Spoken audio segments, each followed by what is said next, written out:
Room মানুষ আছে তো রুম ভাড়া দিলে নিবার আসলাম গো। আল্লাহ বালা শুন বালাই তো 3 মাস হইতেছে রুম ভাড়া হইতেছি না না।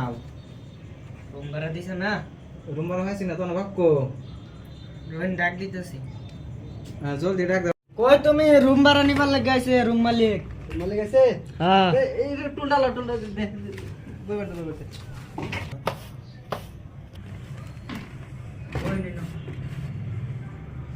বই দেরি হয়ে যাবো যায় পয়সাটা দিলে তো আমি যেতাম গা। রুম ভাড়া দিতে 3 মাস হয়ে গেল রুম ভাড়া হইতেছি না না। রুম ভাড়া যে দেন রুম ভাড়া পয়সাটা আমি দুই কাম হাজার পাইতেছি না বুঝলেন 3 মাস হয়ে জমছে হ্যাঁ 4 মাসটা আমি 1 লাখ দিয়ে দেন কাম হাজার ইয়ে মানে ফোন মারা দিয়ে দেন 4 মাস 1 লাখ দিয়ে দেন কিন্তু এই মাসটা আমি টাকা গাদা দেন বলতে আঁকা দিলে আচ্ছা তো বোন একটু চাটা রান্ধো না যাই আরে কোনো রুম ভাড়া লোন না বুঝাই রে। আচ্ছা ঠিক আছে মা বাদ দাও নি 2-3টা খাই ভাত তো নাই খিদা লাগছে 2-3টা দাও নি খাই দেখ ভাত নাই দুই লাসিন তোর বাইরে খাই গেছে গা আইসো আইসম তো একটা কাম লাগছে আমার বিরাট অসুবিধা চলতেছে ওখানে টাকা পয়সা নাই করতে রইলাম কাম তো করতাম মিলে একটা কামের ব্যবস্থা করে দিতাম তা ভালোই হয়ে যায় কাম তো আসেনি তে কোনে দিল আলাপ করে লইল।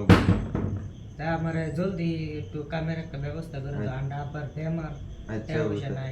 খাওয়া রুম নাই যাবো যা আচ্ছা ওতে কালা আমাদের কোনে দিল আলাপ করে পরে আমি তোরে জানাই দিস। তো জলদি করে হ্যাঁ আচ্ছা আম্মা আমি আর স্কুল করতাম না কালাতে আমি কামে যাই তুই তো স্কুল ভাড়া দেওয়ার কাম যাবে তোর ভাই তো হুনলে আমার সুদা ঠিক না দিব আমি যাই না আমি কালাতে কামে যাই আমি কি কইয়াম তোর ভাই টান দিকে খাইবার পাই না আবারও বেমার টাকা পয়সা রুমও নাই খাইয়াম কি আমরা চলুন তো লাগবো আমি কি কইয়াম আমি কাল্লা কাম ভাগ করে তো হয়েছি কাল্লাতে কামে যাই নাটক আর ভাল লাগে না আমি জানি না তোর ভাই টান দিকে যা কই জানা কই গেছে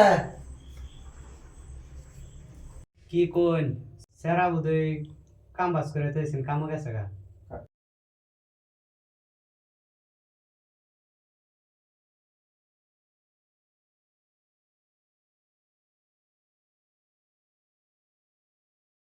কো দনাল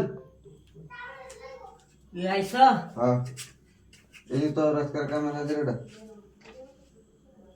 500 টাকা হাজিরা দে ডালে কামের হ্যাঁ 500 টাকা হাজিরা তে কাল্লা কাম আছে আগলা তো কাম আছে আবরে দে সোয়ালটা আচ্ছা ডেলি ডেলি কাম রাখো হ্যাঁ আচ্ছা ডেলি কাম আছে তুই আবরে দে সোয়ালটা ও আচ্ছা